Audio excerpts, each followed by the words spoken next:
Panibagong araw, panibagong project mga master. Magre-repair nga tayo ng electric pan gamit yung isang wire na ito. Ayaw umikot, ayaw mandar yung electric pan. Ganito lang yung pwede nyong gawin. Madalas ito yung sira ng electric pan. Wala kayong gagastusin kahit piso. Sundan nyo lang hanggang dulo ang video na ito mga master para magkaroon kayo ng idea sa mga sira ng electric pan na ito. Kahit kayo lang at baguhan pa lang kayo nito, siguradong alam nyo pag napanood nyo na itong video na ito. Kailangan mga master i-unplug muna natin yung electric para di tayo makuryente. Ganito lang yung pwede nyong gawin. Gagamit lang kayo dito mga master ng wire at hanapin nyo ito may takip. Itap nyo lang yung isang wire dito. Ang tawag nga pala dito mga master ay bypass. Hindi tinasabi ng mga technician ito dahil sigurado ako pag nalaman nyo, alam nyo nang i-repair yung mga sira ng electric pan ninyo. Katapos nyo palang itap yung wire na pinutol nyo, siguraduhin lang ng mahigpit para maiwasan yung lost connection at ibalik yung takip niyan mga master. Ang sira para ng electric pan na ito ay thermal fuse lang, kaya ganito lang mag-bypass. Pili lang kayo ng isang wire dito sa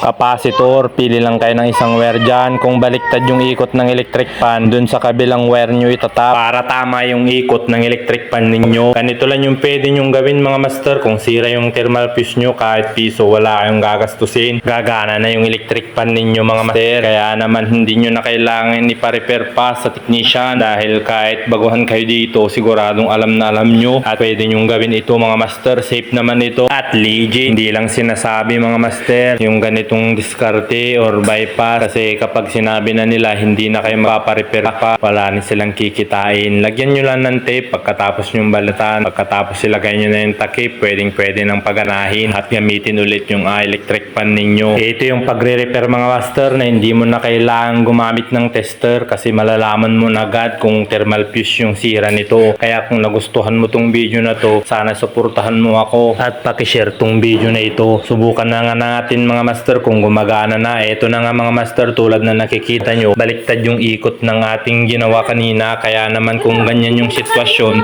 baliktarin nyo lang o itap nyo sa kabilang capacitor nito para tama yung ikot ng electric pan nyo. Hindi na natin na video mga master, pero yan, naitap na ulit natin sa kabilang wire nito.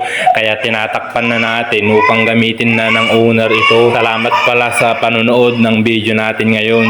So ito na nga mga master, subukan na ulit natin kung tama na yung ikot niya. Yan, alright.